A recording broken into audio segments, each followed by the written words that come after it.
Saudara dan saudari, sekali lagi marilah kita bersama-sama mendengarkan pembacaan Injil pada minggu ketiga musim Paskah ini.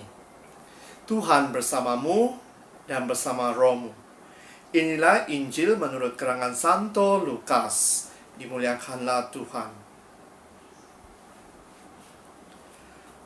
Pada hari itu juga dua orang dari murid-murid Yesus pergi ke sebuah kampung bernama Emmaus yang terletak kira-kira 7 mil jauhnya dari Yerusalem. Dan mereka bercakap-cakap tentang segala sesuatu yang telah terjadi.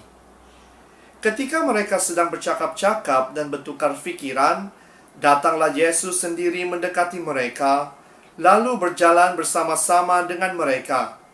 Tetapi ada sesuatu yang menghalangi mata mereka, sehingga mereka tidak dapat mengenal Dia.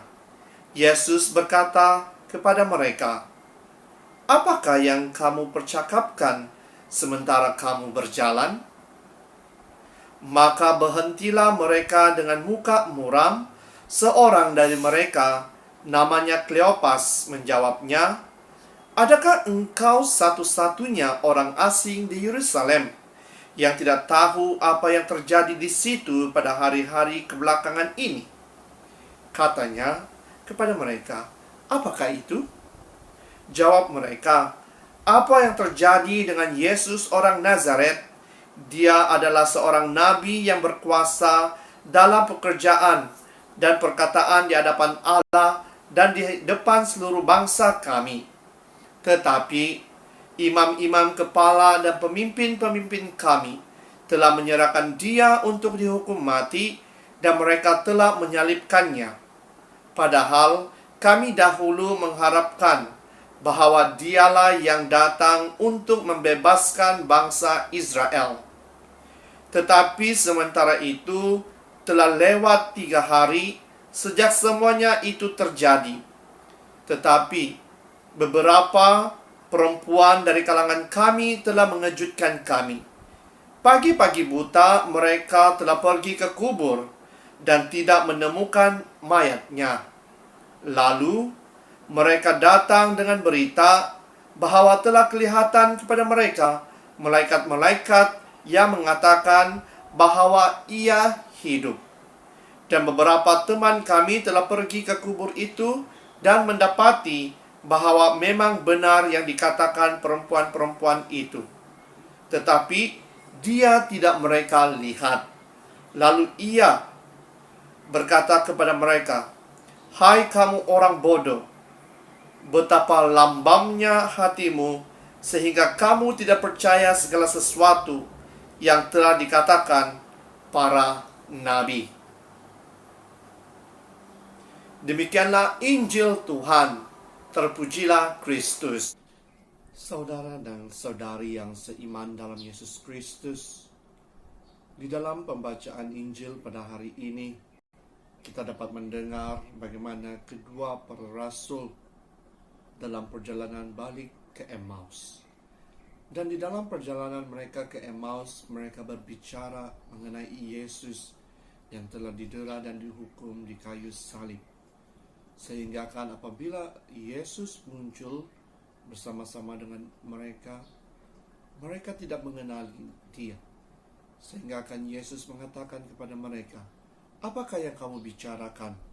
Dan mereka mengatakan kepada Yesus, "Adakah kamu saja yang tidak mengetahui apa yang berlaku di Yerusalem?" Dan Yesus mengatakan, "Apakah itu?" Lalu para murid itu memberitahu Yesus bagaimana orang yang mereka harapkan itu telah mati di kayu salib.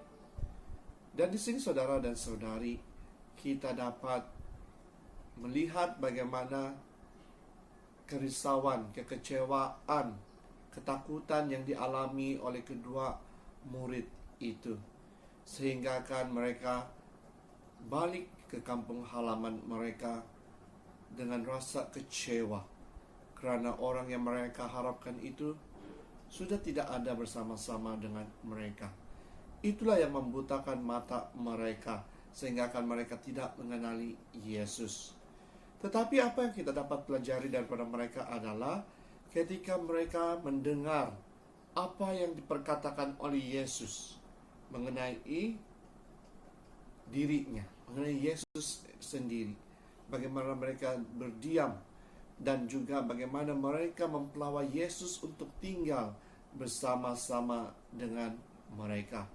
Bukan itu sahaja, apabila Yesus mengambil roti dan menunjukkan kepada mereka, barulah mereka mengenali bahwa orang itu adalah Yesus. Yesus yang telah mati di kayu salib.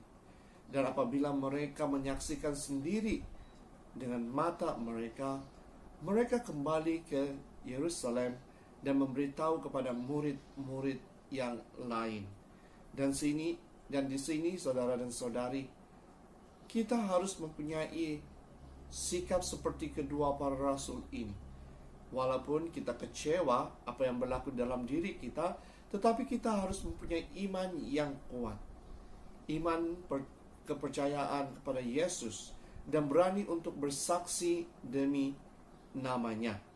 Bukan itu sahaja, kita harus membuka mata kita, harus membuka pintu hati kita untuk mengenali Yesus dengan lebih mendalam. Dan di sini juga kita dapat melihat bagaimana Ekaristi adalah perayaan yang paling penting yang harus kita rayakan. Kerana melalui Ekaristi, mata kita terbuka, hati kita terbuka untuk melihat, untuk percaya bahwa Yesus benar-benar hadir di dalam perayaan Ekaristi. Bagaimana roti telah berubah menjadi tubuh dan darahnya. Dan di dalam pembacaan pertama pada hari ini, kita dapat mendengar bagaimana para rasul meneruskan misi penyelamatan Yesus kepada semua orang dengan memberitakan kabar gembira mengenai Yesus. Jadi saudara dan saudari, marilah kita menjadi murid-murid Yesus yang setia untuk selalu mengabarkan kabar gembiranya di dunia ini. Dalam nama Bapa, Putra, dan Roh Kudus.